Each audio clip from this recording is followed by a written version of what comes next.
Saying you're a Christian is more of a political statement now than a religious statement.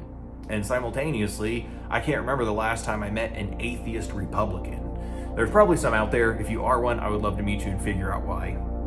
Right now, if you hear somebody say that they are for the separation of church and state, 99 times out of 100, it's somebody on the left using that phrase because they think separation of church and state means that Christians aren't allowed to vote in line with their worldview.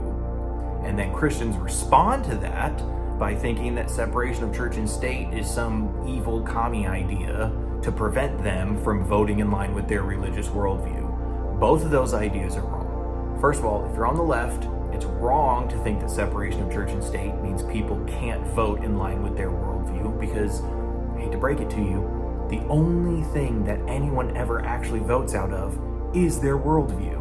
Nobody ever votes for a reason outside of what they think things ought to be or what their religious convictions are or their moral convictions are. It's the only way that goes. It is not a violation of the separation and the distinction between church and state for somebody to vote in line with what they think religiously or morally. It is a problem, this is for people on the right, if you are advocating for theocracy. Ironically enough, if you're on the right, you probably have less favorable views on Islamic regimes for a variety of reasons, but in large part due to the fact that, again, it's a theocracy. There is no freedom of religion. It's uniform and totalitarian across the board. By having a separation of church and state, we create a more ideal social fabric where people can have disagreements in one domain, but agreements in another. The example would look like maybe two people disagree politically, but they go to the same church. So we have some disagreements on one side, but we agree and are united in this other area. So we have a stronger connective fabric. And it goes the other way too. Maybe you have people that they vote along the same political lines. They have the same, political beliefs and values, but they practice two different kinds of faith. They practice two different kinds of religion. That way they have disagreements over here, but they can agree over here. It is like a cross-sectional reinforced structure. I've mentioned it before, but again, it's like two sticks leaning against each other help support and brace one another. And it's a double negative that we're having because one side thinks separation of church and state means you can't vote Christian, and the other side goes, no, we can't have separation of church and state, we need to have a theocracy. And they're both wrong. It's okay for things to be separate. If you're on the left, I just want you to understand, people are going to vote in line with their religious convictions. People are going to vote in line with their worldview. There's nothing wrong with that.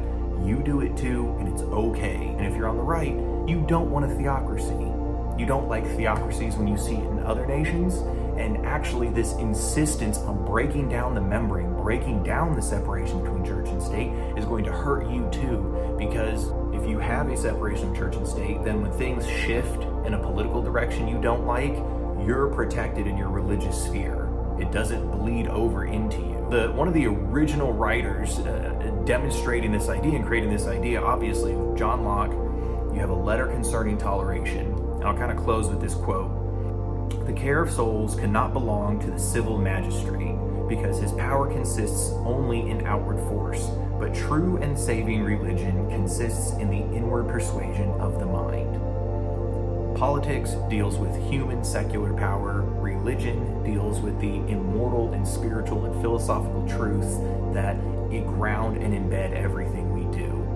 And allowing some breathing room between the two of them, allowing a little bit of tissue that keeps them separate, prevents everything from being that grinding bone on bone friction that I think we're all getting sick of now.